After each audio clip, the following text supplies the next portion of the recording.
Hello student, আজকে আমি নিয়ে এসেছি আসাম ক্লাস 6-এর নতুন যেটা বিজ্ঞান বই এসেছে চ্যাপ্টার 5 আমাদের চারপাশের বস্তু। ঠিক আছে, তো এটার আমরা কোয়েশ্চেন আনসার করব। তো এই চ্যানেলটি সাবস্ক্রাইব করে নেবেন আর এই ভিডিওটি খুব বেশি শেয়ার করবেন, কারণ বাংলা মিডিয়াম স্কুলের জন্য এটা হলো dedicated education YouTube channel. So শুরু করি আজকে যেটা প্রথম কোয়েশ্চেন। সঠিক উত্তর অর্থাৎ এমসিকিউ। সঠিক উত্তরের বৃত্তটি সম্পূর্ণরূপে পূর্ণ করো। সবে বই বাহির করে দেখো, একটি পদার্থ কত স্থান দখল করে। আচ্ছা, পদার্থ, ভর, আয়তন, কালি, তো এটা হবে আয়তন। তো একটি পদার্থে যে স্থান দখল করে এটাকে আমরা আয়তন বলি। ঠিক আছে, নিচে কোনটি স্বচ্ছ? কাঠ, কাঁচ, লোহা না অপশান গ বা অপশান ডি কাগজ। তো এটা শুদ্ধ উত্তর হবে অপশান ভি ইয়ানি কাঁচ। নেক্সট কোয়েশ্চেন নম্বর 3, নিচে কোনটি আধা স্বচ্ছ বা অর্ধ স্বচ্ছ? কাচের চশমা, আয়না, তেলযুক্ত কাগজ বা ইস্পাতের কাজ।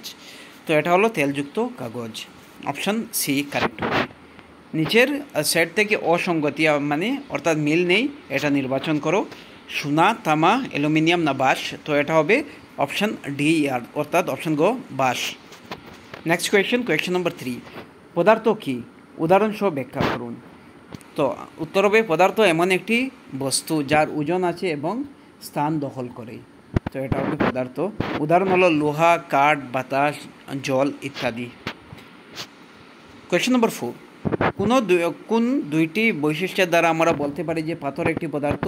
তো পাথরে ওজন আছে এবং এটির স্থান দখল করে। এই দুইটি বৈশিষ্ট্যের দ্বারা আমরা বলতে পারি যে পাথর একটি পদার্থ। কাঁচ তৈরি করতে ব্যবহৃত 4টি উপকরণের নাম: বালি, চুন, সোডা, বারাক। নেক্সট 6 নম্বর, জ্যোতি কী? যে বস্তু থেকে আলো নির্গত হয় তাকে আলোকিত বস্তু বা আলো বা জ্যোতি বলে।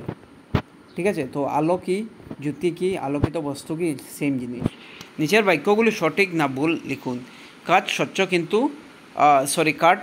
কিন্তু কাঁচ অস্বচ্ছ, তো এটা অশুদ্ধ। কাঠের গুঁড়ো পানিতে দ্রবণীয়, তো এটা অশুদ্ধ। লবণ পানিতে দ্রবীভূত হয়, এটা তো কারেক্ট, শুদ্ধ। কাঠের টুকরা পানিতে ভাসে, তো এটা অশুদ্ধ। নারকেল তেল পানিতে দ্রবণীয়, তো এটা অশুদ্ধ। গ্লিসারিন পানিতে দ্রবণীয়, এটা শুদ্ধ। এরপরে দেখুন, তামা এবং লোহা উজ্জ্বল পদার্থ, তো লোহার উজ্জ্বল পদার্থ তো শুদ্ধ। বাতাস পরিষ্কার, শুদ্ধ। তো এগুলি। Thank you so much. এই ভিডিওটি শেয়ার করবেন।